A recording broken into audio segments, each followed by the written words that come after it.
Hello and welcome to Raising Anchor, your podcast and source for all things Rhode Island FC.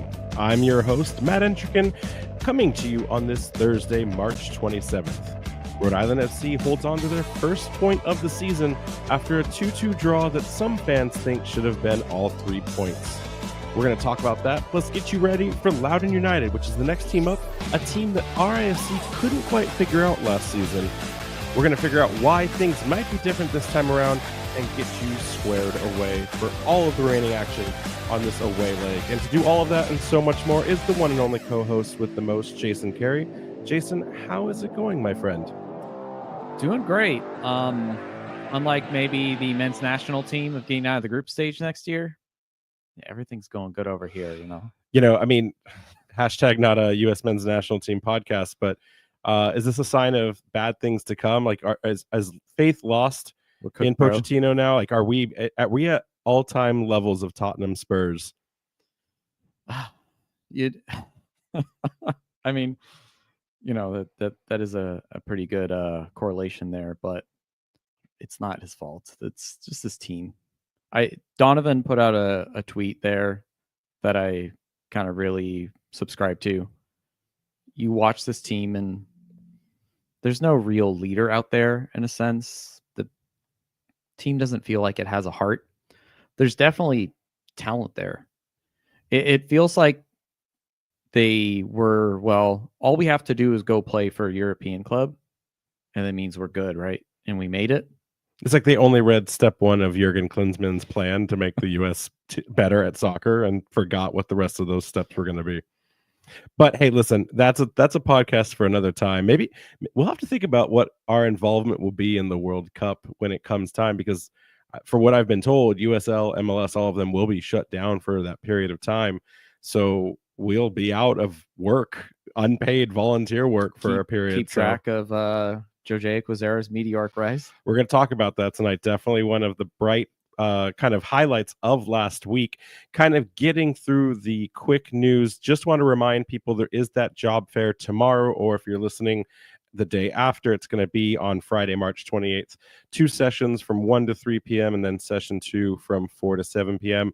If you want to be a part of the history, they have those jobs open for the concessions, security, and a lot of the different fan services. I want to quickly go through parking here. I don't want to make it a big deal. Favorite topic. Just because I feel like we're already a couple days removed from it. I feel like the Band-Aid's been ripped off. So I imagine there's going to be, in fact, I've already seen several questions in the mailbag, which in conjunction, I was sick last week. We're going to talk about your road travels, but we weren't able to do a Monday mailbag. So we'll probably just cover that and add it to a very in-depth mailbag.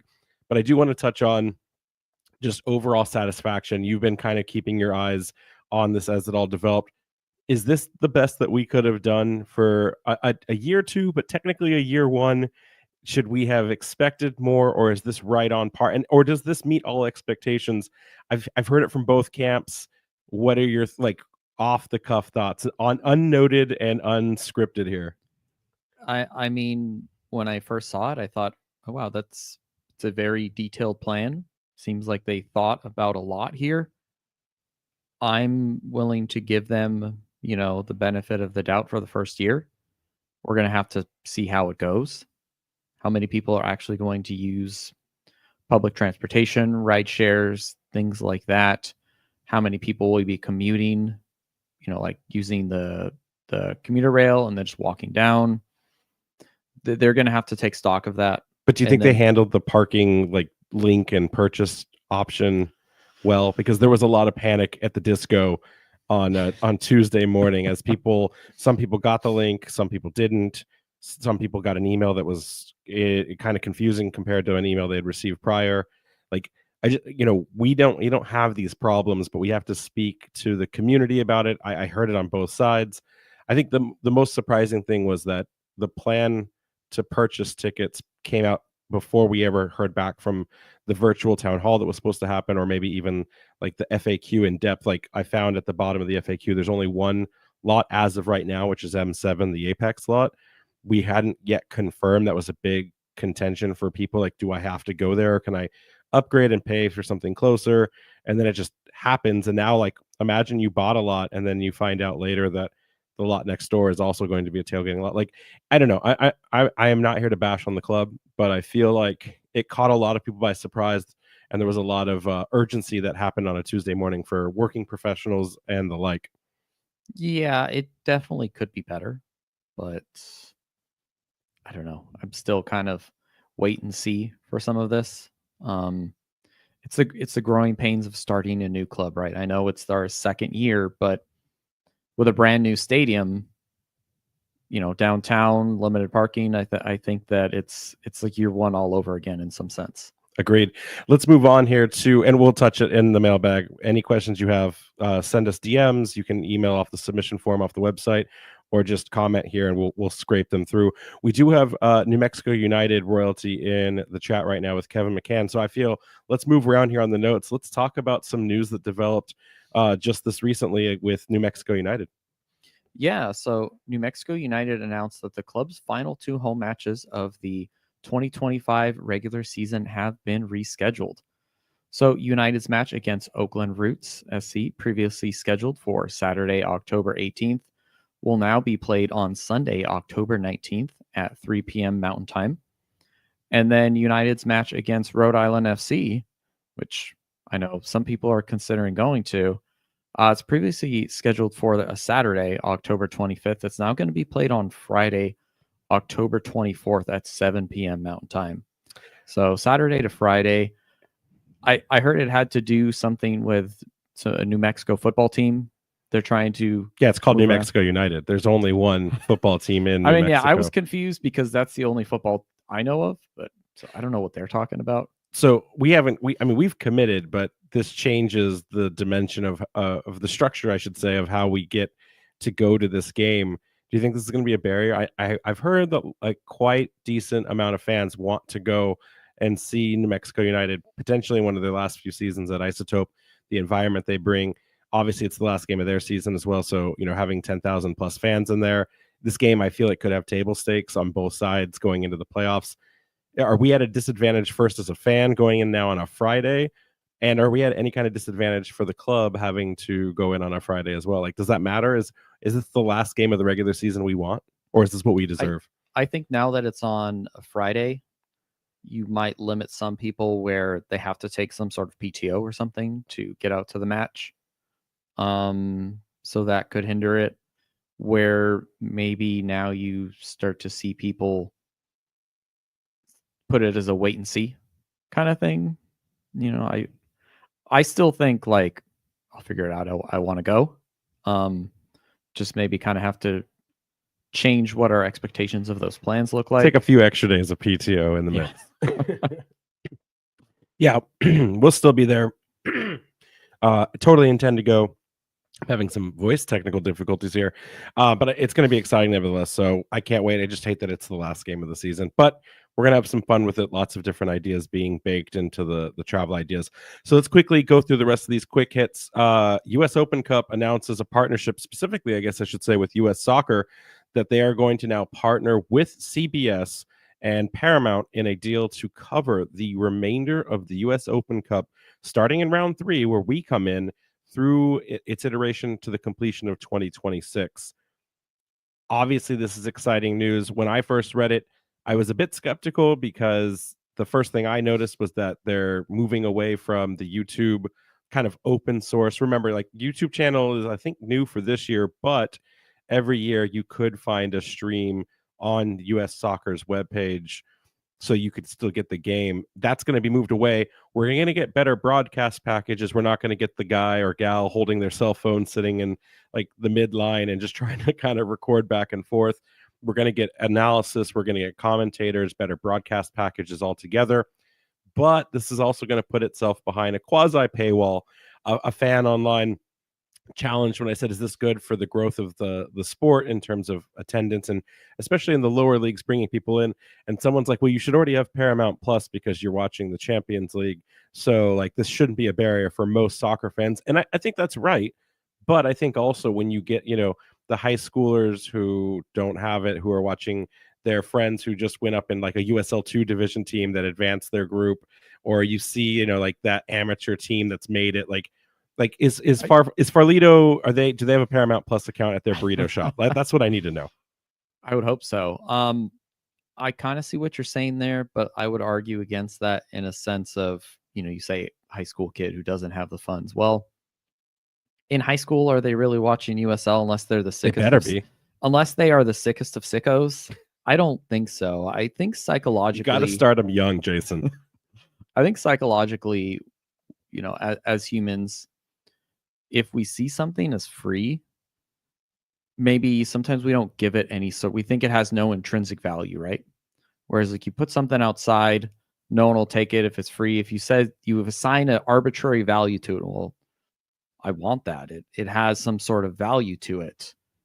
I think with, CBS, Paramount having so much other soccer now, this just gets you in front of a lot more people who maybe weren't going to be looking for this.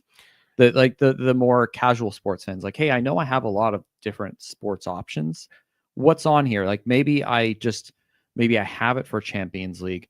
Maybe I live somewhere near a USL market, but maybe I don't pay attention to local soccer. I see that a team nearby me is playing. You flip it on, like the random thing where you walk into a bar and they're just playing something and you kind of but that's get invested. That's big broadcast. Granted, yeah. But this is still getting at like how many people are going out there looking this up specifically on YouTube and it's just like running into it when YouTube is full of so much nonsense. But wait, you're looking at YouTube as like the algorithm provideth, the algorithm taketh away. But for YouTube, like there has to be dollars attached to that for advertising. Sure. And listen, like here, changing gears, because this is a quick hit. We don't want to do 3 hours of pod tonight. I will say, I agree with you 100%. The chat seems mixed. I think high schooler was a bad example. I was just looking for someone that didn't really have disposable income. Matthew Jean wrote in, high schoolers already know how to get someone else's account. So like, fair point.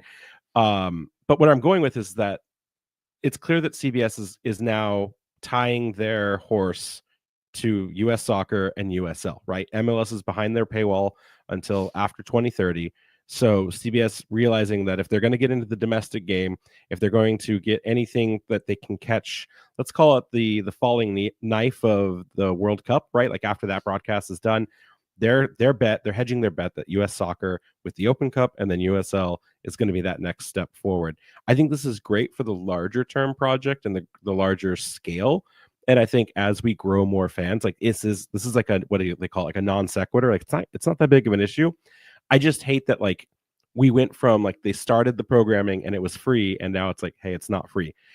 There's no such thing as a free lunch. I get it.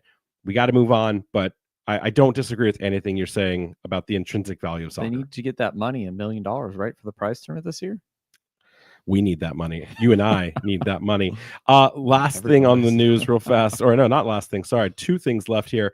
JJ Williams, first Rhode Island FC player of the season to get team of the week, something he did not get until very deep into the season last year with his injuries and kind of slow start to his production. How big of a deal is this? We're going to talk about the goal in a little bit, but just the honor, just the motivation, kind of like he's now game 2 and he's got something tangible behind it to show as a reward for his efforts on the season. Yeah, when we get into the recap of the game, we'll talk about it a little more, but it is good to see in the second week him getting acknowledged. You can kind of see that almost as the form maybe continued from the past season, or at least it might be continuing. So he didn't. No, when was his first game for us last year? It was May. It was the Sacramento game. So May like 20th. So I mean, we're already coming out on top here.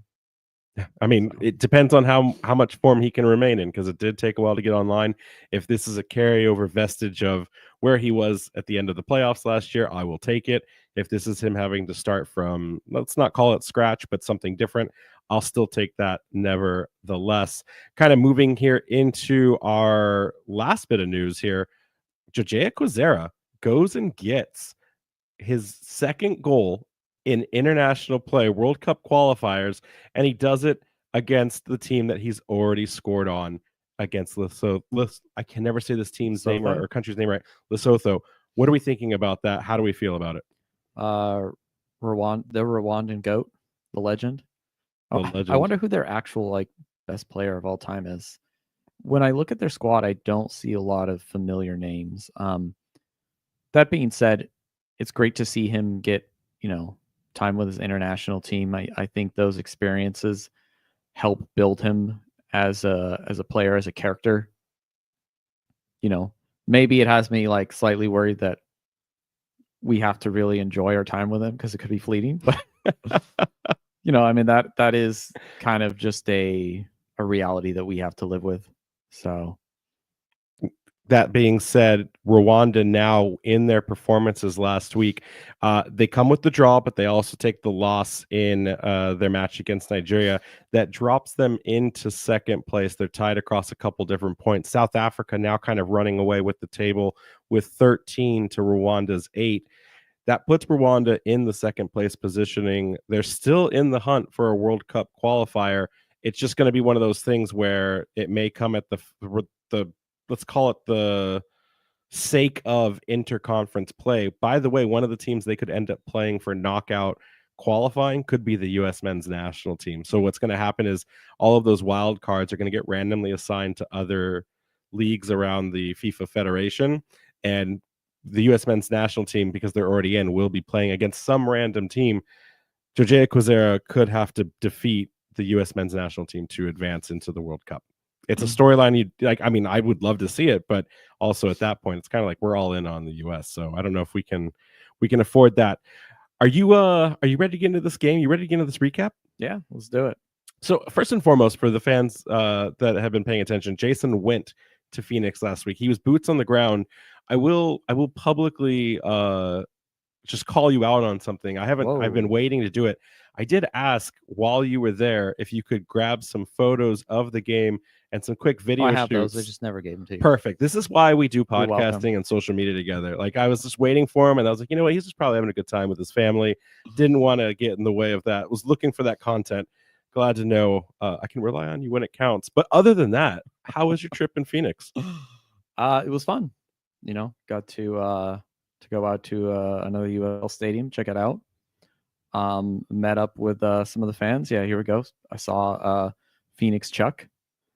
I ran into another fan, Sean. I also saw a large group of people who I did not recognize, all wearing RIFC gear. Went over to talk to them, and it was actually Taimu Okiyoshi's family. So his significant other was out there. Some of them live out there, and some of them came down from Utah. So that was cool. So you saw the Taimu crew. Yeah. Perfect. They filled like 2 rows. So there was a lot of them. The Okiyoshis, they travel well. Okay, yeah. Good to know. And I saw the one and only Jackson Lee. But he wasn't on the bench. He was in attendance. He was hanging out in the stands. Talked to him for a few minutes and asked him about how he was doing injury wise. He said he's pretty much ready to go. He's just been kind of going out and supporting the lads, and I think they're just kind of waiting to make sure nothing regresses there, but he's said he's basically ready. So I wouldn't be surprised if we see him on the bench within the next week or two. I mean, I've seen him in practice, and it is surprising that he's not already integrated back in. You would not be able to tell he was suffering from any kind of lingering predicament at all. I'm glad you got to go out to Phoenix. I'm glad you got a good time. Overall, what were the vibes of Rising Stadium? It was interesting because I'm familiar with the area a little bit. I used to live there a long time ago, and it's on the backside of the airport in kind of an industrial area, and it just looks kind of random when you come up to it. But once you get into the actual stadium, like the view's really nice. On your right hand side, I was on the west end, and so on your right you could see the airport. So you could see, especially at night, you could see the planes landing. They've got their own Detroit train that just randomly goes by right in the back. So, they got them beat there, airplanes and trains. You could see Camelback Mountain off in the distance when the sun was still up. So it was a nice stadium. I was thinking about whether or not to say this. I'm just going to go out there and say it. Parking was free. So oh, no. Just rub salt in the wound. This is how we don't get invited back to the stadium, Jason. Yeah, I know. They had $5 Modelo's. That was nice. It was not dollar beer night, which they famously went on a like undefeated run a few years back. But $5 Modelo's pretty good. Not bad. They randomly ended the right after the game. You know, they play a song. They hit us with a city pop jam of Miki Matsubara's "Stay with Me," which was a vibe. We just lost 50% of our people small know audience who that here. is. Actually, younger people do. Maybe not us old people. It sounds like you had a great time. Let's get right into this with the lineup here, because I think this is going to be probably the lion's share of the conversation that we have over the next little bit of time here. And that's because I have no idea where this lineup came from. Jason, if you were a coach and you saw this, what would be going through your mind? You were at the field, so you didn't see what we saw on the broadcast in the early preview here. So you're catching this probably for the first time ever.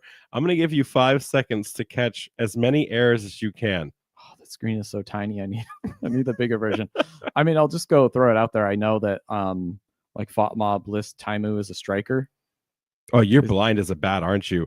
No. It wasn't Taimu. So here's the formation that Vista, as a part of the ESPN broadcast, has us listed. They got 3-5-2 correctly, but the front two are Grant Stoneman and Noah Fuson. The 5 starting on the left side in left center back, or excuse me, in left wing back is Taimu Okiyoshi, Clay Holstead, Aldair Sanchez holding it down in the cam, Frank Nodarse, our right midfielder, and Maxi Rodriguez as our right wing back. And then on the back line, we've got Chico, JJ Williams, and Maxi Rodriguez again playing. He's playing 2 positions. He's 2 different bodies. He's cloned himself with at least Vegas in the net. So they got, of this entire thing, they got exactly 1 player. Maybe you could argue Fuson, but we knew he didn't play there. They got just Koke Vegas. And how do we get a better broadcast package from this company? I mean, how do we get taken seriously? That I don't know. I mean, I remember the very first game when we were at the Guild watching it, and they put us up as a 4-4-2, and I'm pretty sure Taimu was listed as a striker, and I was like, this is gold. It's rough. It's rough. There was a small part of me was like, oh, is Kana throwing a curveball at us? And then as soon as we started playing, it's like, oh no, this is broadcaster. Not broadcaster, just the broadcasting not having a understanding of the makeup of our team. Right. And to be clear, again, this is from the Vista company. A lot of people were quick to condemn ESPN, but they source and centralize all their graphics and their production work, and then they're just responsible for the actual feed of like recording and observing the game, not all of that other additional content. So I'm sure if any of these, and let's be also fair to the broadcasters, they do put work into this the same way we put work into the podcast. I'm sure they were just as confused when they had to look at that and go, well, that's not what I had on my bingo board for the night. But let's actually prep you for the real starting 11 that we had on the night. You had Koke Vegas and net, Grant Stoneman, Karifa Yao, and Frank Nodarse in that back 3. So Stoneman returns for the start. A little bit different, though, as we saw him on the left side, which has been a conversation that's happened within the community over the last few weeks. So that was really interesting.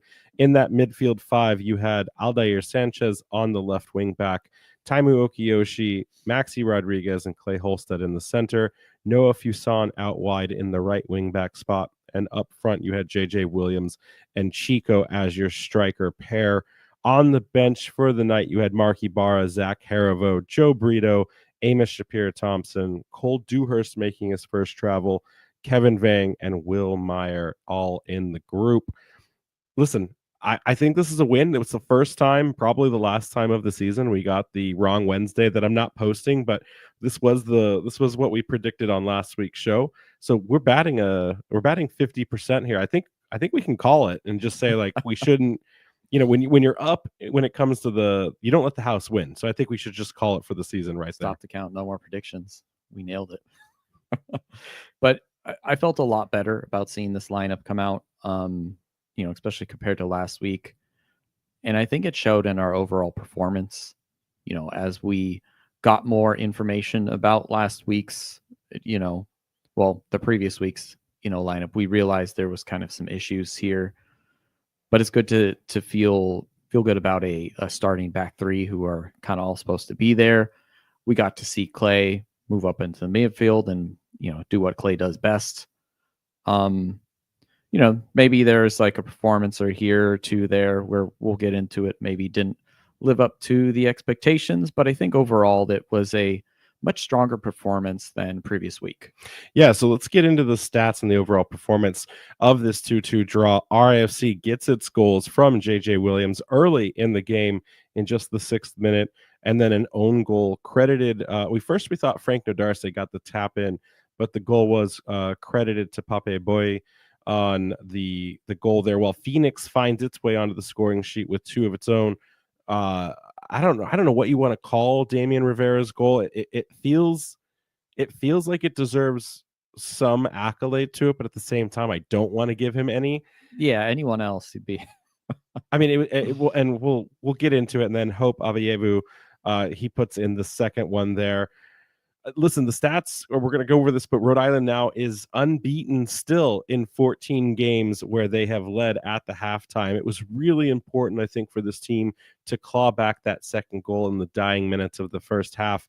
They're now 11 wins and 3 draws all time since their first loss against Tampa Bay Rowdy. So if you think back, that was game 3 of 2024. Since then, as long as they're leading at the half, they continue to hold on to the record of not losing games. But they also end a record, though, where they failed to win in one of their last 3 games consecutive. Again, you can argue and say, hey, man, we don't carry stats over from one season to another, but you can look at some of this from a little aspect of fun. So with 2 losses in a row and now this draw, it's the first time since we turned everything around against Lou City in June of last season, where we didn't string together a win in 3 continuous results. It's still, I mean, that's just a fun, that's like that baseball stat where like in summer moons where the, corn is 5 feet tall, hitters will hit to the right 46% of the time. So like take that for what you want. But I thought that was an interesting thing from the data feed there. I want to talk about this attack and just its overall evolution from game to game here. What did we see RIFC kind of develop and change when it came to looking at the results in Charleston, the performance in Charleston, and now applying this to what we saw in Phoenix? Yeah, we saw a much, much better, more cohesive attack here. The team was able to move the ball up the field. They created a lot more chances. A lot of Charleston kind of felt desperate, as opposed to like following the attack that we've seen RIFC to, that kind of made their name for towards the end of last year. Like I said, controlled the ball well. Combination play looked good. There was some nice one-touch passing, little flicks and tricks kind of there that maybe could have led something, but you realize like, okay, this is still only the second game. They'll get better at those as we continue on throughout the season. And they look dangerous. They were able to stretch the field, those cross field balls when they're switching play from, like one side to the other and kind of dragging the field. And overall, I don't think there's much you could have complained about from the attack. It's the second game in. We've added a few new pieces. Obviously, there's going to be a little bit of gelling there, but it looks very promising. Yeah, I don't think that there was really anything wrong on the night. I think a couple, poor mistakes led to the result maybe getting away from the club. But when you look at the facts, one, we absolutely expanded the width of the ball. We played to our strengths, which is, it's not necessarily the wings and crossing, but it's just stretching out defensive lines to where there's more space to cover, and then you can start accessing players that normally are bunched up and hidden behind, because let's get honest, JJ Williams, who was a game changer on the night, he's usually got 1 to 2 bodies on him. So when you start expanding your options in the field, it allows you to kind of create different tactics. Williams, not just the goal himself, but it was one of those things where you saw just how good he is off the ball as well. We didn't get a lot of chances to see it at the end of the season when Williams was getting as hot as he was, because Chico had already been kind of relegated to the bench. But you saw in this game kind of what the future, I think, of what soccer can be for Rhode Island, because JJ is that hold-up player. He collected a lot of long balls. He collected a lot of just hold-up play. And then Chico was allowed, he was just kind of untethered to be that poacher that would sit at the top corner of a box and make the dangerous run, or just wait for the ball to come to him in a spill out. And then suddenly, the line is completely disheveled. They're not keeping track of him. He got away with maybe 2 to 3 dangerous looks where, again, just creeping on the outside of the 16 to 18 yard box area, and then would try to make something of it. I know people will kind of attack him on not converting, some of those chances, but that's kind of, I think, what we thought we would see last year, and it didn't come to fruition. And we even saw as his game has evolved. I mean, there were a few times he drifted out wide in that combination play where he was making a run behind one of their center backs or fullbacks. And I remember there was one play he was out on the left wing and came in and actually created a few chances on the night. So I think he did really well. Yeah, I mean, and again, people are going to say we should have won that game. Some people have said that we deserved the point we had. The stats don't necessarily go one way or another here. The XG, basically the only 2 columns that I saw that really differentiated Rhode Island's play from Phoenix's. Obviously, there's the shots. We took more of them, but when you look at quality of conversion, Phoenix was just as dangerous. And then we definitely kept the ball in Phoenix's final third a lot of the time. I'm going to show a graph a little bit later about kind of the summary of this, but we really played the game that Rhode Island had been set up to play since we got hot last season. So I thought it was more of the same here. That being said, we definitely saw a tale of 2 halves in this game in particular. And I want to ask you about it because, RIFC goes out, they catch Phoenix completely off guard, scoring in the first 6 minutes. Phoenix now is the highest conceder of goals when it comes to within the first 15 minutes of open play. No team, I mean, it's early, those stats can change, but no team has conceded more goals. After that, you see, though, 9 shots of the 17 attempted in the first half, 4 of those on target. The possession was pretty much the same, but really the only thing that I saw in the difference between the first half and the second half, we didn't really complete our dribbles. So our recoveries were good, but we lost a lot of balls in the dribble attempts. And the fact that we just didn't really do what we wanted to see in the second. We didn't adjust well to Phoenix's changes. And, we saw Cuello get injured. We saw Fuson, he really had an early night. He had a pretty bad game. But outside of those things, was it Phoenix's ability to respond and change? Was it Phoenix bringing in superior players that they hadn't yet been able to put on the pitch this season? What was it about the game that changed that Rhode Island FC let the lead and the eventual win slip away? Yeah, I don't know if I would go too far to say that the second half was bad. I think we kind of maybe, I don't want to say we scored too early there, but it's only the second game for RIFC. So maybe there was a bit of tired legs towards the end of the match there. It's possible that as RIFC kind of weathered that initial storm that Phoenix took to us at the beginning of the second half where they tied it up, RIFC kind of dominated the game for the rest of the match. Granted, maybe we didn't create the best chances, but it could have been that at that point, Phoenix was comfortable with the point and was just trying to play for the draw. They would try to create a few opportunities there. Down their right side, a few attacks came, but I forget exactly who it was. It was number 7, their winger. He would burn one of us, but didn't really create a lot of chances. And then in similar combination with the other right-sided player, Colin Smith from RIFC, we saw the same thing that he kind of did for us.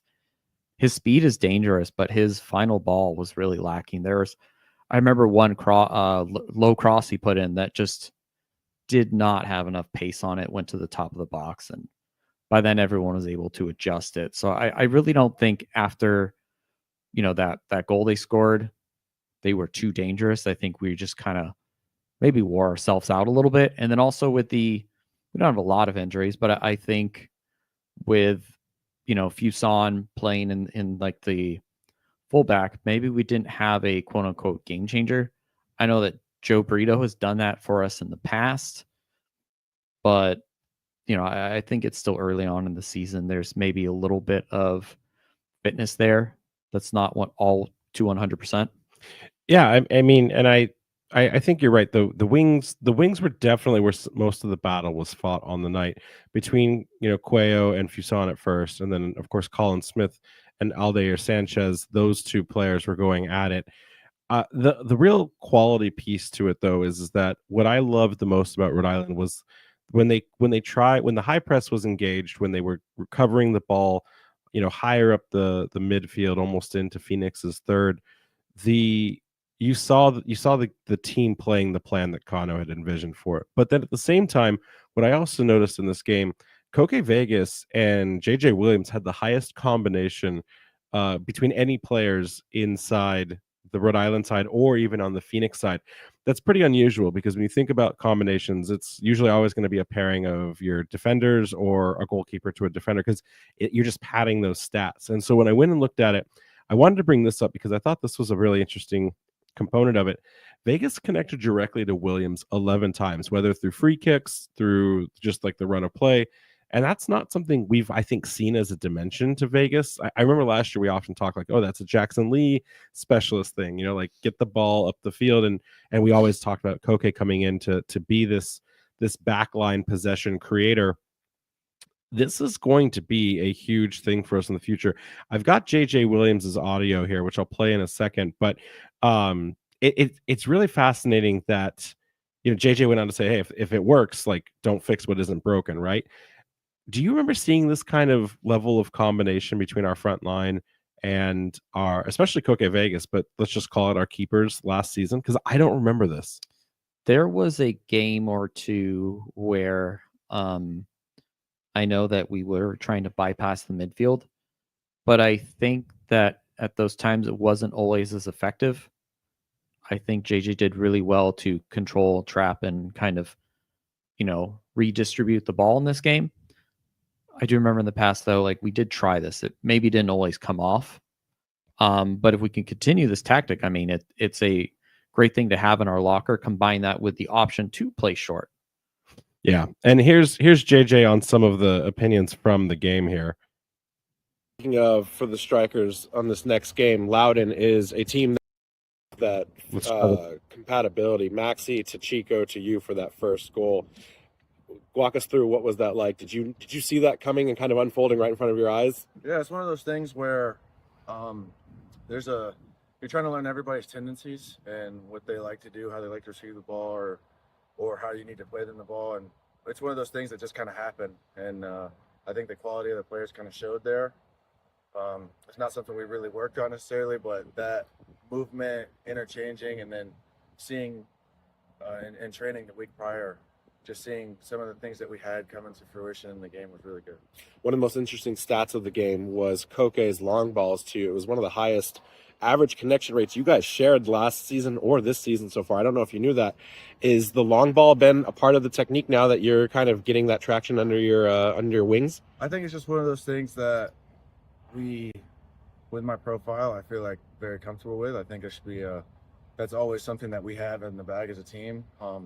Early on in the season, whenever teams aren't really in form in terms of their chemistry or how they want to play or their identity yet, I think that's one way that we can really take advantage of other teams that haven't gotten there yet. So last weekend was a big week for us, especially early on in that first half. You see we had so much success with the long ball, then if it ain't broke, don't go fix it. One of those things. So I think that's just another tool that we have in our toolbox going forward. So that's JJ Williams on that. I mean, he's one of the biggest players. His aerial game is, I think, second to none when it comes to his threat on the field, at least within the USL standard.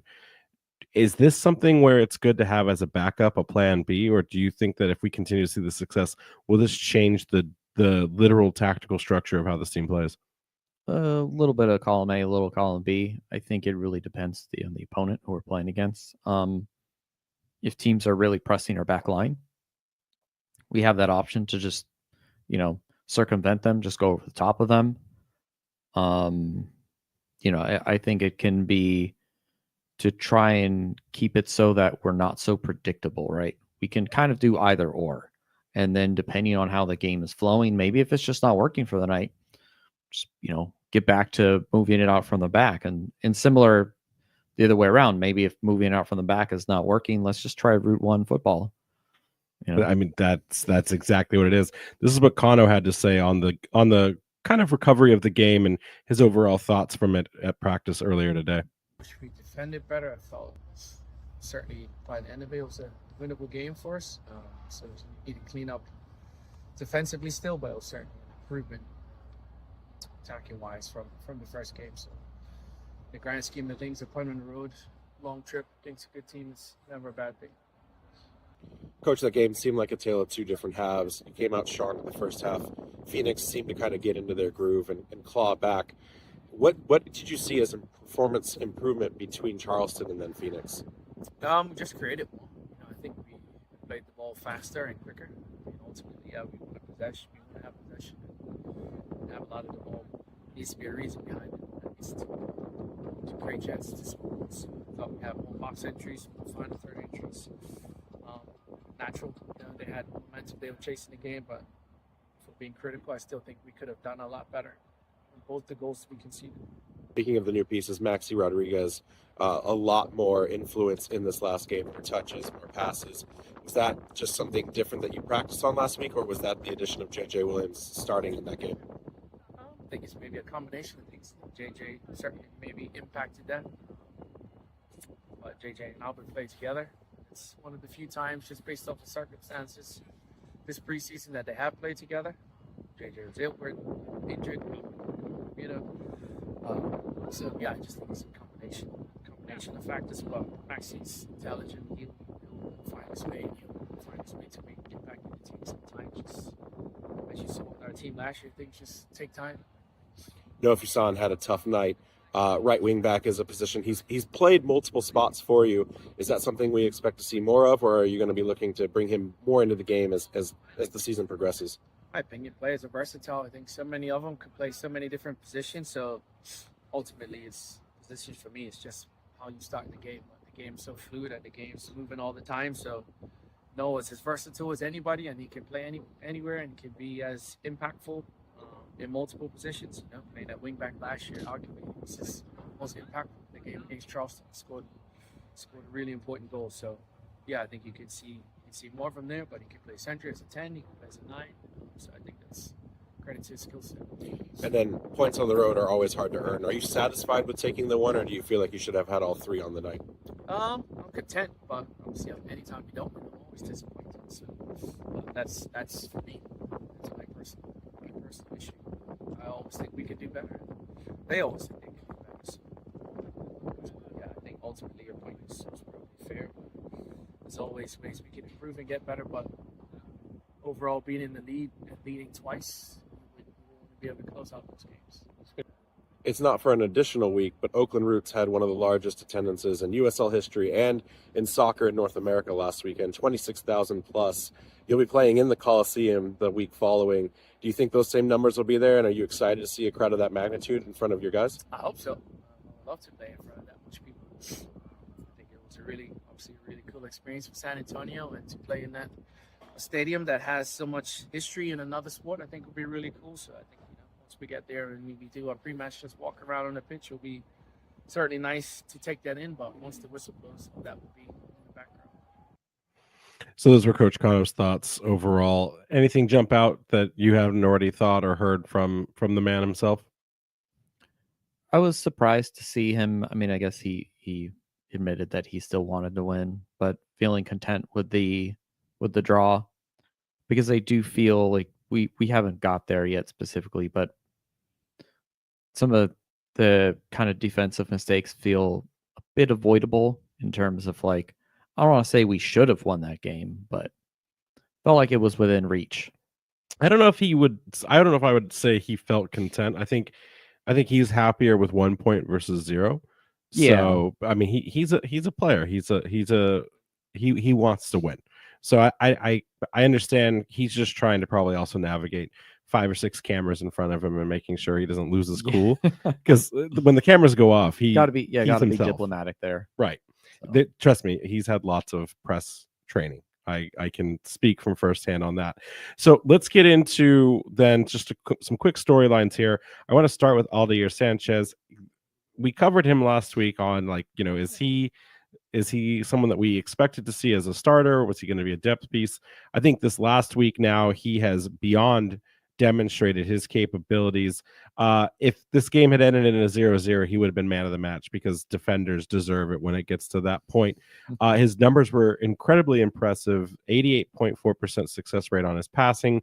He had a total of 13 crosses, only 8 that were actual open play, and then 7 that were successful. It's an incredible conversion rate. I want to talk at length about the dimension that he added with that, but what were your initial thoughts? Yeah, it was a great performance from him. I wasn't exactly sure what my expectations were when we kind of signed him. To a certain extent, I thought that maybe he was a quote unquote for the future kind of player, that maybe he would slowly be worked in, and then maybe as we lost some players next year, he'd be the starter. But with a performance like that, if he keeps it up, coach is going to struggle to keep him off the pitch. I almost wonder if what we thought was an experimentation the previous week where we saw Quizera on the right might be something we see more often of. I guess it'll kind of have to wait and see how Rivera performs when he's actually healthy. We know that Quizera is going to be out here and there. And then similarly to Fuson, like I don't think Quizera had a bad night when he was on the right hand side, but we've seen how lethal he can be on the left. It's almost like you want him to be on that side, but I don't know if Aldair can play on the right side. I think he has a handful of games in it. He's definitely with that foot, and this is really where I want to talk about his ability. He did something in this game that I have not seen in a very long time, at least when it comes to wing play. A lot of times in the modern era that I've noticed, football seems to be this thing where, like, if there's a promising run, you take it at speed and momentum, and you take your chance. 9 out of 10 times, if you haven't caught the defenders kind of out of position to a certain extent, you get the ball, you move it up, 5 to 10 yards. The responses, they kind of collapse on it, start zoning and pressuring, and then you bring the ball back, recycle, maybe swing it to the other side, and that's one way, that's one tactic of marching up the field, right? Quizera has been interesting in the last year because he has the confidence and the skill set to attempt the dribble, right? Like take on the duel, see if he can get past it, and he's been rather successful. What I haven't seen is the step between those, like I'm going to take on this player, win my duel in advance, and like I have no ability to do that, so I'm going to just reset this ball. And that's where Aldair really fit a very good niche of, and in the Colin Smith duels, he would go at Colin. Colin would give him the respect of an extra step, which a lot of defenders do because they can't afford to get burned on a duel. And it was like a pump fake in basketball. Every single time Aldair would step forward, Colin would retreat a step or two, and then Aldair would just turn and one time it and fire the cross in. It wasn't a set, it wasn't getting his feet under him. He was always positioned in a way that he could take the cross.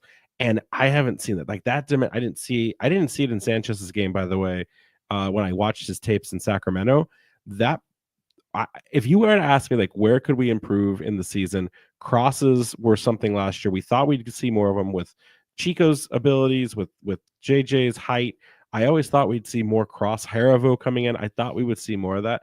And it never really manifested in like the kind of goal production that you would have associated. Or if you just looked at JJ Williams' stats with Tampa Bay, it just didn't really kind of come about. Sanchez is going to offer that now. And to your point, it's going to be really difficult because he's a completely different type of player than Jojea, but you almost want both of them on the pitch. Meanwhile, Stephen Turnbull, the ghost of Stephen Turnbull, has like haunted the right wing back position now for 2 games. It's really difficult here. Like if you're Coach Cano, and we're going to talk about this in the lineups for predictions, but like if you're Coach Cano, you want Fuson, you want Quizera, and now you want Sanchez on, and they're all either forwards or left wing somethings. You got to move someone to the right. Who do you move and why?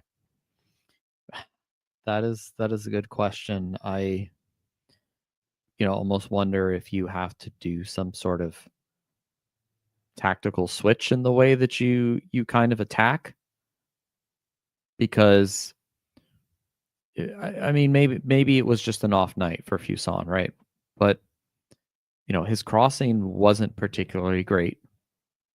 He struggled at times to kind of get past Harvey. I mean, he was fighting tooth and nail out there with Emil Cuello in the first half before Cuello got So they injured. murdered Cuello, yeah.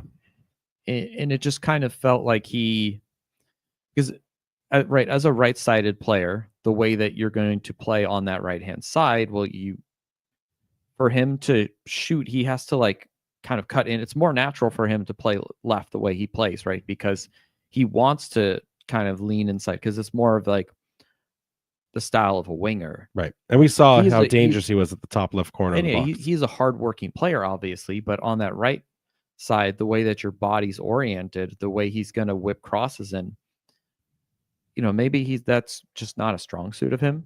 He's not a bad passer by any means, but a crossing is a different type of skill as opposed to just simple passing. So I just don't think it was working out too well for him.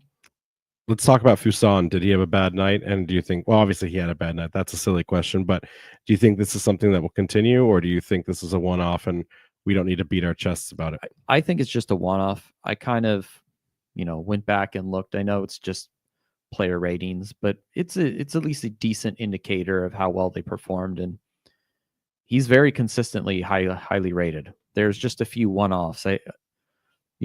His worst performance actually was against Colorado Springs, which I don't think anyone faulted him for because that was just a bad performance in general. But he generally is a player who, no matter where you put him on the field, he's going to play well. So then let's talk about the other kind of Achilles heel on the night, and that was the central defenders continuing to not be able to take the next step up, quite literally. I mean, you were there, you saw it in person. Did you see in real time? Did you see the mistakes, or was it too convoluted? Was there too much chaos in the box? It was a lot of bodies in the box there. It was kind of hard to get the exact detail of what exactly was going on. I mean, Morris Dugan's coming back, right? I mean, it'll all be solved. Keep telling yourself that. I kid, but it kind of got me to start thinking about Hugo Bacharach, if he is maybe a player who's going to be in a similar mold as Duggan, because they've come from the same team. There's probably similar style and training there. I think he's similar like build and height there. So maybe that will save us long term. But in the short term, we're going to need to kind of figure out what's going on there in the box. Some of that maybe is just the rust from off season, players kind of getting caught out of position a little bit. It does feel like, they're kind of targeting our keeper in a way by realizing like if we pressure him by putting too many bodies around him, remain for like, don't foul him, but kind of get in his way. Was making it difficult for us to, defend set pieces, which I think is kind of going to be an Achilles heel unless they figure out how to navigate that. Listen, I can't speak to the players we don't have or the players that we will have. I can speak to the players that I saw. And, one, I don't think there's anything to do to prevent Rivera from what he scored. I mean, he flicks it over. Fuson's got his leg out. There's nothing he can do there. It stinks because Fuson was already having just foul him, and at that point, it's a penalty. Right. Fuson was already having a rough night, so like to say he was culpable in that is a bit of a stretch. But I will say this, and I said this last week. So in the spirit of opening day, I'm going to make a baseball reference. I don't ever hate when a defender or a goalkeeper goes through the motions of the step, of the run. Even like the keeper that dives will never get to the ball. At least you see the heart of like he's trying, right? But when a player freezes, it always makes me ask, okay, mentally as you condition as a player, what is the step you're supposed to take next in any given situation? I don't know it in soccer, but I'm very familiar with it in my time in baseball. And when you look at baseball, it's one of the slowest sports, but it's also one of the most technical in the sense that everything that happens on that baseball diamond, every player, you may not recognize it, but every player is instructionally conditioned to do something at every given time when a play is happening. So like depending on how a player's hitting skills, they'll take 5 steps over to the left. if they're a player that can go the distance a lot of the times and they have a high yield of like home runs, or if the ball pops up in the air, an outfielder's first position is to take a step back to make sure the ball doesn't burn them. Even a player like a shortstop, right? Like if there's no double play, they're still taking a step automatically if there's not a ground ball to get ready to cover for a relay throw if that's what's needed, if something's yoked. Every player has a job, and they have 75 different jobs that they have at every given moment, and they work through all of that. I've now seen in 2 games. Last week we said it's not a big deal as long as it doesn't develop into a pattern, but I've now seen in 2 games of a sample size, our defenders all stop and watch the ball after a shot. Now, I don't know if I'm right or wrong here. I will not pretend to say I am the expert when it comes to football, but when I watch these players wait to see what the results of the shot are versus making sure to look left and right, make sure no attacker is going to run past them and tap something simple in, it kind of irks me when it's like, hey, like last week, Cal Jennings' body Positional awareness, right? Like and like that's fine. Like if you don't want to run at the ball because you could end up scoring the goal yourself as an own goal, I'm totally fine with that. Body block other people but from getting block to it. out everything so that nothing can get spilt and can get collected. You know, lots of people were worried that Koke is this type of keeper who statistically has a favorability to deflect or punch balls out. I don't know. I've never seen those stats to say if he's like a trapper keeper or if he's someone who just like wants the ball out of his space. I can't speak to that, but Kano probably has that detail. Coach Spratt has those details. So if Koke is the type of player profile that he doesn't like to hold on to it, then you need to be even more aware as a defender that like you should always be in motion. But instead, in these last 2 games, and it's not just the goals we got scored on, there's a lot of this like, unless I can jump to stop this ball or like I see the ball coming at me, there isn't this situational awareness going on. Grant Stoneman, Karifa Yao, and Frank Nodarse all planted roots on the second goal from Margaritha as he came in and crossed that in. The only player who continued to try to get in the way was Noah Fuson. Our main 3 defenders cannot be that static. If this continues, it's going to be a problem on the season. And if I was on that coaching staff, I'd be like blindfolding you and like, what's your instinct? Where was that player last? You know, and like go and body them, go and block them. It cannot continue. It can't. Yeah, they're going to have to review the tape on some of those set plays and really figure out some better tactics there. If not, we're going to get it'll be a constant problem throughout the season. Mike Welch writes in, set pieces are our kryptonite. I mean, they might be. They really might be, but those goals were also scored on the run of play now, so it's like we're just demonstrating weaknesses across the board. Really quickly want to touch on, we saw Taimu Okiyoshi get his second start. We asked this question last week. You know, Mark Ibarra, is there available? Taimu, I thought, had a great night. Excellent numbers, completed 17 of 19 passes. The 2 that he didn't get were long chance creations that he tried to thread up the middle. He actually connected with Williams several times, bringing, you know, the middle to the front in a Maxi or Clay capacity. He seemed very comfortable in the space. It's hard to say that he doesn't deserve a spot there, but then you have Mark Ibarra on the bench. What in your mind is going on? This is now game 2. Is this just getting Okiyoshi ready so that he can be called on, or is like Mark Ibarra really going to be in that depth position moving forward? It's hard to say. Being the type of player, you know, Taimu coming from college, there wasn't tons and tons of footage on him to kind of really understand what type of player is. We know that he is comfortable playing a few different positions. With the health of a few of our midfielders still kind of in question. I don't know long term if this is him, you know, stealing someone's spot or he's just kind of a placeholder. But I also think it's important with a long season that he does get minutes so that he really feels like a part and an extension of this team, so that, you know, if he ultimately does become more of a rotational piece, well, we've already seen what he can do. He really understands where everyone wants to be on the field, and it doesn't feel jarring to switch him out. You know, like you had said, I'm not 100% sure what the difference between his style of play is between him and Mark. They feel of a very similar mold, that kind of very calm, collected midfielder who can kind of recycle the ball, you know, nothing flashy. You know, we saw in the game he had, I think, like 90% passing accuracy. He had a high dual winning accuracy as well too, so he's not afraid to get it in there and defend and challenge for the ball. So that's what we want. But is he going to be different from Mark? I think we'll still need to give him a few more games to see exactly what type of player. Like maybe he's got some more tricks up his sleeves he hasn't really shown to us yet. Yeah, and I think that's the differentiation, right? Right now, we know he is as good as Mark early on sample size.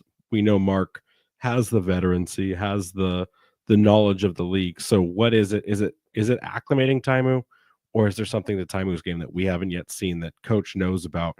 And so that's something that we'll have to wait and see. We got to move on for the sake of time. There are a couple other rundown topics. Chico, a lot of people earlier this week, did he do enough?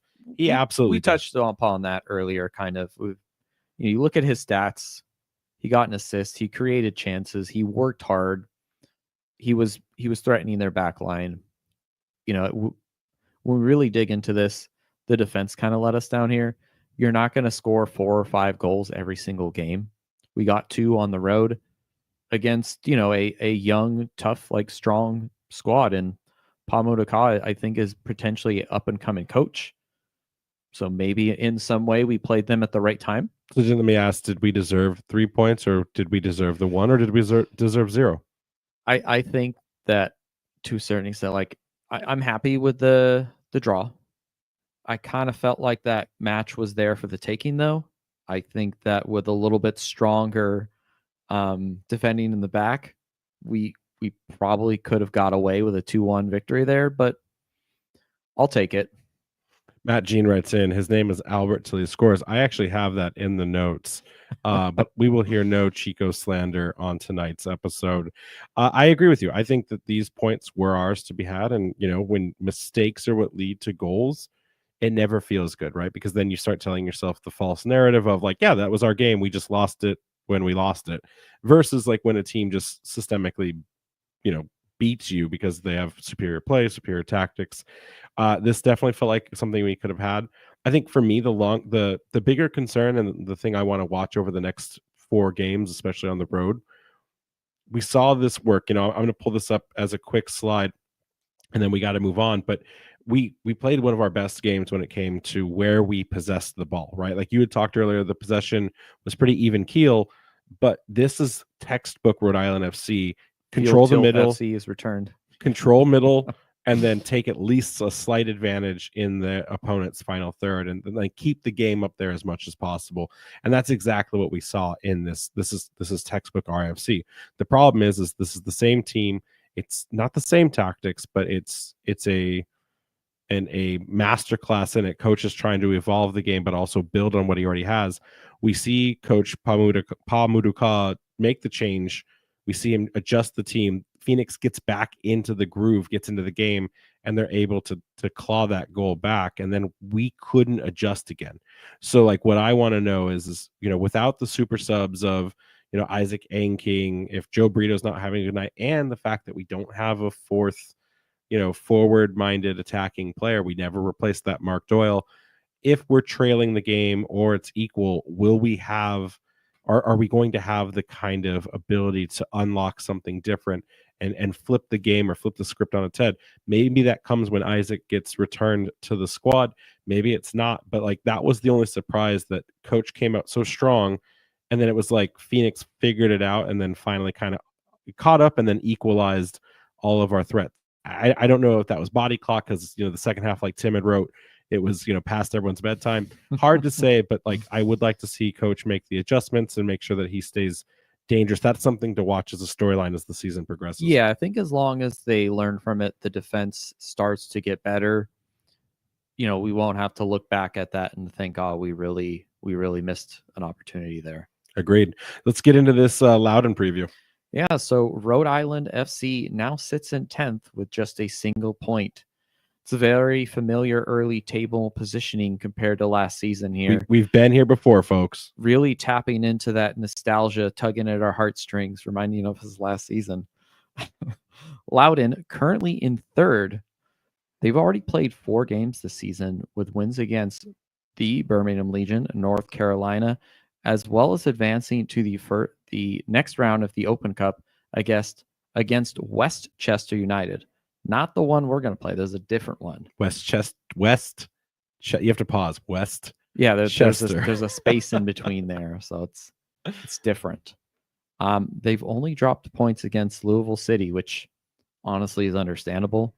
Who have now somehow managed to maybe get better than they were last year. It's still early. They're such a wild team. You hate to see another team have that kind of success. It must be what it's like to be a Hartford fan.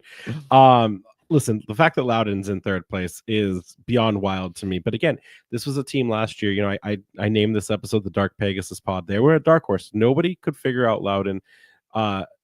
Looking at this head-to-head record, if we just kind of dive into it, the first thing I want to remind everyone, this is the only team last year where we had 2 0-0 draws in competition in the Eastern Conference. But Jason, what if I had to ask you, what is the only other Eastern Conference team that we have failed to score against so far in our club's history?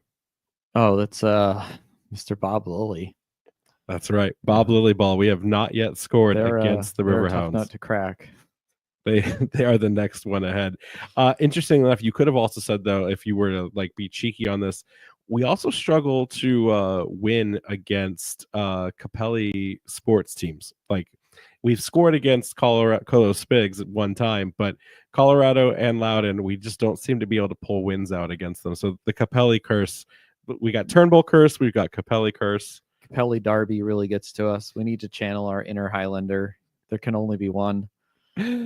So, I mean, these games, the head-to-head, the stats are here. Pretty even keel. We talked a lot. We'll get into the preview of Loudoun, but anything big come out of these stats lifetime against this? 0-0s are hard to draw a lot out of, right? Yeah, these were both very frustrating matches. I mean, one of them was very early season. The one later on in the season, it felt like maybe there was something there, but they were just so like, not as agonizing to play against as Lily Ball, but it was pretty close.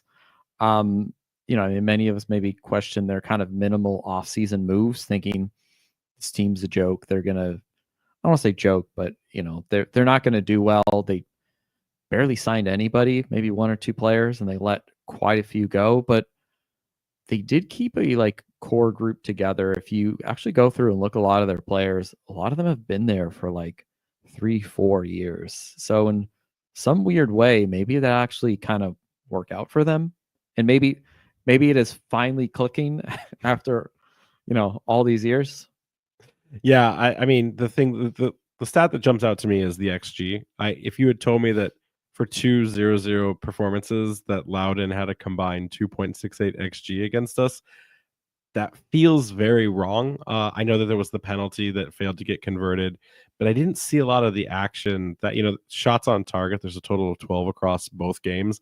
It doesn't feel like those numbers are as high. The most interesting stat, also too, these games were played mostly clean, only 5 yellow cards aside for both, not each, but total games.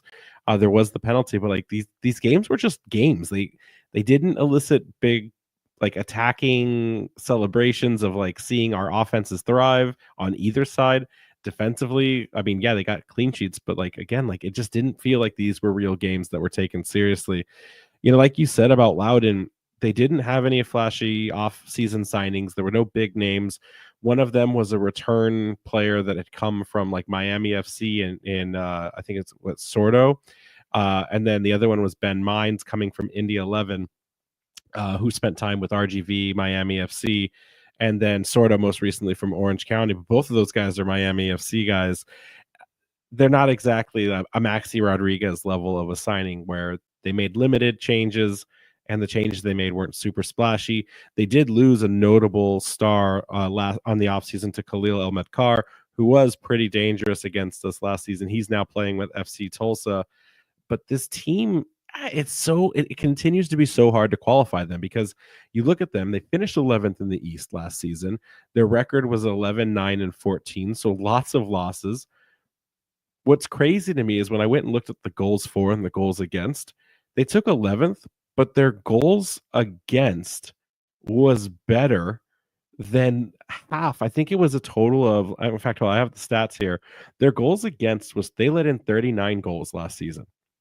That put them as the 6th best defense in the entire USL Championship.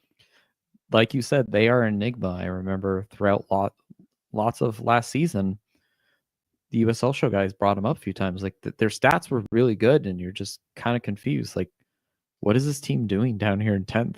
Their goal production at 44 goals was let's see, they were better than 11 other teams, which would have gotten them into the playoffs. The West was just such a complete joke, but they were better than half of the Western Conference, and they still finished in 11th. They actually had fewer goals scored against than Louisville City and New Mexico United last season, the top of the table in each conference. Like this is just a wild team. And when I looked back at, where these points were lost, they did lose to a lot of the teams that were at the top of the table. They never quite seemed to be able to turn it on against your Charlestons, your Detroits, your Louisvilles. Early on, they blew out Tampa Bay in both of their facings, and we're like, oh, well, if they can beat Tampa, like anything is possible. Then we saw Tampa kind of backslide by the end of the season. But what was really interesting in these scores, Loudoun is a team that either scores a lot of goals against you and you don't score against Loudoun, or it's the reverse and Loudoun doesn't score anything on you and you score lots of goals against Loudoun. Kind of all or nothing. Yeah, or it's a draw where it's like a 1-1 or a 0-0. But there was only one game last season that had multiple goals scored by both teams. It was a victory against Birmingham Legion 4-2. But outside of that, it was like a 2-0, a 0-3. Like that's how this team functioned. It was an all or nothing. It was truly kind of interesting to watch. We talked about Loudoun's game last year. Since this team is returning 17 of its core players, as many as Rhode Island was, it's going to be a lot of the same tactics. It's a team that built the ball up. They love to build the attack. They would string together a lot of passing sequence before you would see any kind of run or shot at goal. You had last year called them Accurate Passes FC. They were fourth in the league in total passes and accurate passes last season, a stat that if you had seen a second ago, definitely patted on it. This team is cagey. It's weird. They've got a great defense, clearly from last year. They're already showing it this season. They kept Lou to just 2 goals and a failed penalty, and Lou was just knocking on their door all night when they played them last week. Offensively, they've already scored 5 goals this season, which puts them in the upper echelon. There's a reason they're in third place. I don't know what to make of this team, Jason. In fact, the only thing I know is that Coach Brian Martin's drip is going to be spectacular with the tweed elbow jacket and that golfer's hat. That's the only thing I know I can rely on when this game happens at Segra Field this weekend. Gotta love Ryan Martin. I hope he never leaves. But as we start to get a little more into some of the details of this up and coming match, let's go over what kind of refs we're going to have here. So head ref Matt Thompson. Great name. AR1 Jacob Little. AR2 Robert Cordry. And the fourth official is going to be Gary Gutierrez. Thompson is a veteran of the league. He's officiated 93 matches. Not too bad. Which is actually spectacular because you figure a lot of the pro refs use this as a staging ground to go up, or it's a punishment and they go down. Very few find the consistency within the championship. His most recent experience with either of these clubs was overseeing the regular season matchup of Charleston versus Rhode Island down in the Low Country that saw a 1-1 draw. He averages about 5 yellows a game. I know Charleston fans... No, that was the playoff game. I don't think there was anything wrong with that officiating from the Charleston regular season game. I think both of them are pretty solid. So, listen, Thompson promises to be a very stable and very reliable ref. Moving into the injury report, I hate to break this to everyone. You're not going to like what I have to say. We do have Isaac Anking still out, but looking better every day. He scored a beautiful free kick earlier today. He almost took my head off in practice as well, though. So he's definitely has to work on that a little bit, unless it was intentional. Hugo Bacharak, still with that lower body injury. He's still going to be out for 1 to 2 months. Danny Rivera, we have him listed as out, but we didn't see him training today. So whatever the extent of his injury is, it's longer than him being available for the game this weekend. And then Zach Harivo was not in any kind of player training kit, the like one where you're just doing like conditioning off to the side. He was in regular dress, and he didn't look like he'd be playing on this weekend. So if you're doing Club Collector app, keep Zach Haribo out of your choices. He will probably most likely not be available. If he does, then it's just to travel down with the team and be available on the bench, because right now we're getting dangerously close to being able to field a complete 18-player roster. We are actually, I think, one additional injury away from we would be short a player. So that's a bit frustrating there. Jason, let's talk through what we believe because of that will be the most likely starting 11. Yeah, so we're thinking a projected lineup here of Koke, Vegas, and Net, with a back line here of Grant Stoneman, Karifa Yao, and Frank Nodarse. Looking at a midfield 5 here of Noah Fuson, Zach Haribo. Wait, hold on. I copied the wrong thing there. That's not Zach Haribo. Sorry. That is going to be Ibarra. That makes sense. When I was reading that, I was like, wait, we just talked about how he's injured. Yeah, You'll read anything on the teleprompter. I'm blind. When I look at that picture, it's just too small here. But it's speaking of Holstad, he did come off of the last match looking injured, but he's good to go. I saw him today. He was in full practice. Yeah, he's solid. So yeah, Holstad, Maxi Rodriguez, and Ibarra there in that kind of midfield trio, with Jose Quizera potentially returning out there to left-hand side after his adventures abroad. And then Chico Williams up top with Maxi Rodriguez right behind them there. Yeah, I mean, listen, the reality is there's some questions here. One is, does Quizera get the start over Aldair Sanchez? I think Quizera still is the player you want on the field. Sanchez has worked his way into this team, but unless we have an answer for the right wingback side, which I think, just given how you can't take a player like Fuson out after a bad game, I think you got to give him at least the start and see what happens. And so if Fuson's to the right wing, it's most likely Quizera, and then you've got a great weapon in Aldair coming now off the bench in like the 65th, 70th minute, because Quizera's got some minutes on his legs. He's got some flight hours logged on his body. Like, there's a real likelihood that you're going to need to see Sanchez earlier in this game. Yeah, I also wouldn't be 100% surprised if we see it backwards, where Aldair starts, and just because it was potentially a long week for Jojea, he might come off the bench. But I think that it's not going to be just here's 15 minutes. It'd be like here's 30 to potentially 45. Yeah. And then, my case for Ibarra starting is I just saw it today in the training. I saw Ibarra on the first team side of things. So when you see that, you normally kind of got to go with the hot hand. I think Okiyoshi didn't do anything to get, put back into a support cast role. These players are so like right now that they really could go either way. My bet is, though, that we see Mark Ibarra get the start on the night on Saturday. Anything before we jump into the starting 11 for Loudoun? No. All right. So with Loudoun, they've been setting up in a 4-4-2. Sometimes it's this offset of like a 4-1-3-2, but primarily it's been a 4-4-2. You've got Hugo Farreau in net for them once again, with Keegan Tingy, Giannis Learman, Jacob Erlinson, and Kwame Uwa on the back line. You've got French winger Florian Velo, Drew Skunrich, Tommy McCabe, and then this one's my favorite name of all time, Abdulatif Abokora, on that right wing. He has been a menace for Loudoun in these early games. And then your front pair is going to be Zach Ryan and Wesley Leggett on the front there. Jason, this team, this 4-4-2, like I said, they've scored 4 goals. None of them have come from the usual suspects, such as Velo or Leggett. We've seen Zach Ryan convert one. Abukoro has 2 under his name already. And then actually there's a substitute that they've had come on. I think it's Ryan Boudoir or Riley Boudoir. He came on as a sub and scored within a few minutes. Like, those are always fun feelings, like knowing the immediate impact that you offer.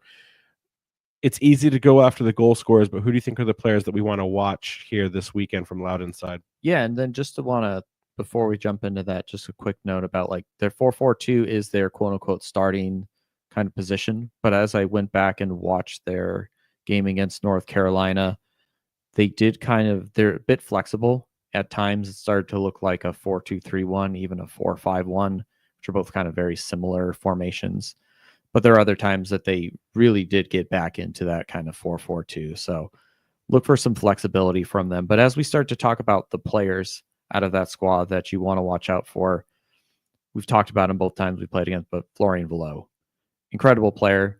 The veteran Frenchman is a dynamic attacking player for Loudoun, who's not afraid to get his feet dirty as he helps with defending. He's got some, decent defending stats there. He ended last season with 4 goals and 5 assists, which not maybe as high as Fuson or something, but he is a very hard worker.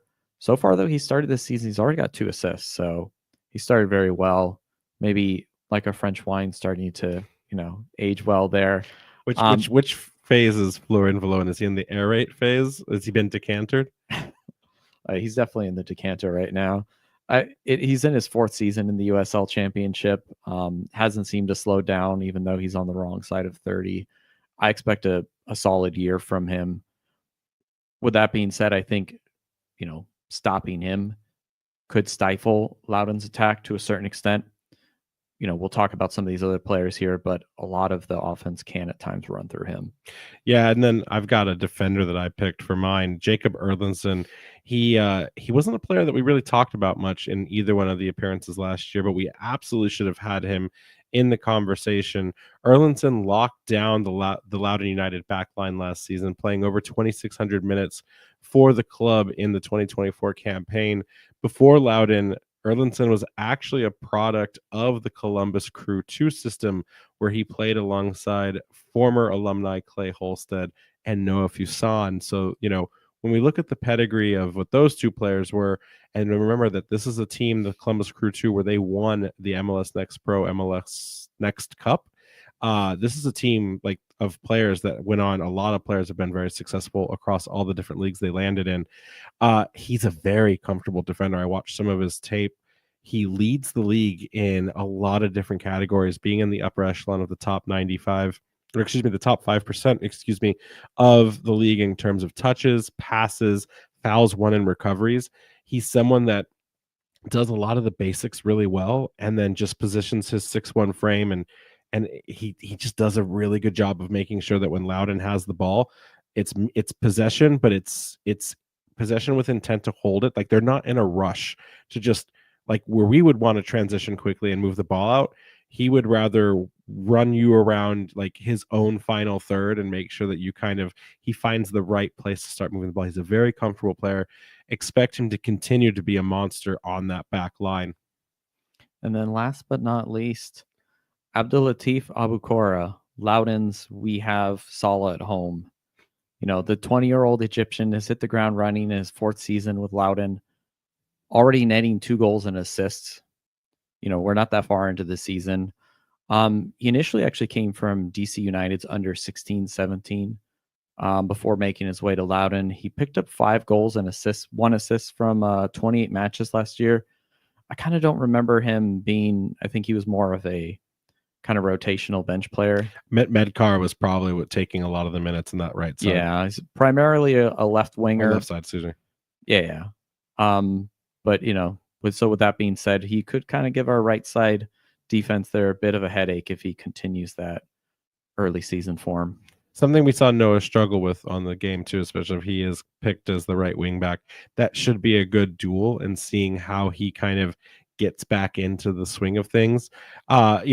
I look at this from the Rhode Island FC side. Actually, before I look at the Rhode Island FC side of things, we're not going to talk about it, but Zach Ryan and Wesley Leggett, they are 2 dangerous players for this Loudoun side. They lead in a lot of the goal contributions for him. Zach Ryan famously missed the penalty, but he is a clinical shooter at the top of the box, so it's not someone that you can just discount or discredit. But kind of looking at the Rhode Island FC players, Williams is going to want more here, right? He's going to want to take this, because when he can string together a few performances or matches with goals, it just unlocks another level to his game. On top of that, I think Fuson is a player who's probably very honest with himself and felt that he could have done better. So I think, we'll be looking to him to kind of bounce back. I've never seen an angry Noah Fuson. I can't wait to see what an angry with himself Noah Fuson looks like. And then, of course, does Jorge Quizera, did he bring the Rwandan shooting boots home with him? you want to see it. I mean, he played the right side. We really should kind of mention in the goal buildup that he had, it was the long ball over the top, but he was a striker on the right side for Rwanda. So maybe he was telling that coach, like, hey, I need some practice over here. Let me take a shot. With our rotation of fullbacks and whatnot that we have. I wouldn't be surprised if we see him used in a more attacking role here and there. I mean, he is a striker by trade from his time at Montreal and then before. So it'll be interesting to see. Jason, a couple of the things on who's going to win this game and what does Rhode Island FC need to do to win this game. First and foremost, losing to Lou City doesn't make Loudoun losers. Oh, absolutely not. And if anything, it's just going to motivate them to get more points because they don't want to lose 2 games themselves on the road. With the exception of RIFC, most people do lose to Lou City. We just seem to be their kryptonite. Yeah, and their depth this season does look like it's generating a lot of competency in addition to their starters. So Ben Mines, Christian Sordo, Riley Badeau, like these are all players who are going to make a long stretch of game feel even longer if they don't see any kind of goals come in the early half of this matchup. But like the question really is, who's going to score the first goal in this competition now? Because we haven't seen one yet. These teams are mostly the same match over match. Like it's looking like in the stars, it's almost going to be which defense cracks first and which team rises to the challenge and scores. Do you have any thoughts on that? Or is it just like, go out there, don't worry about that, and just go out and play your game? I mean, when we look at so far this season, offensive has kind of sparked into gear here. I think that there's no kind of concerns there. If anything, we're just going to continue to get better. Maxi will start to continue to feel out where players will be. Those passes, that combination play will get better. But we also know that this Loudoun team is kind of a frustrating team to play against. Like I'd mentioned a few times here, they've been together for a while. So unfortunately, I'm going to kind of expect another bit of a frustrating match here. But with that being said, that means you need to be clinical. So those few chances that you do get, like someone needs to bury those. On the other side of the field, chaos in the box there has kind of cost us. So I expect that coaches worked on that throughout this week, and I expect to see some better defending. I think there are times when this team maybe wants to hold on to the ball a little bit too much, and I enjoy myself some possession, some death by football, but sometimes you just need to clear your lines, just boot it into row Z. And I think if any of the defenders are in a situation where maybe they don't feel comfortable, at the end of the day, just apologize to coach afterwards. Just boot it. Just I mean, especially considering how much we want to control the ball on the tempo at the midfield line or further up, right? So like clearances can almost, to a certain extent, be our best friend. I don't think you're wrong there. I think, when I look at Loudoun's capabilities, they've demonstrated run of play, goal scoring. They've demonstrated set pieces and corner kicks. So like they already have kind of gotten all of the different attributes under their belt for the season.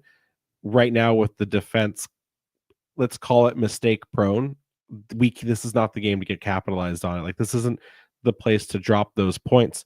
I guess I'd ask you then, is this game even winnable for Rhode Island FC, or should we even, I'll just throw out that my prediction is going to be a 0-0 draw for the memes at this point. But like, is this game attainable to get all 3 points? I think it's possible. I'm predicting a 1-1 draw though. I want the win, and I will be, more than happy if RFC go out there and get the win. I just think that potentially we might see still a little bit of kind of hiccups there in the back. Maybe not giving away 2 goals, just kind of one there. And I think that will get ironed out in the season. I think Kano has done so much for this team. He's, he has earned the benefit of the doubt that I trust him to sort it out. I just don't know if that's something you can sort out in 1 week.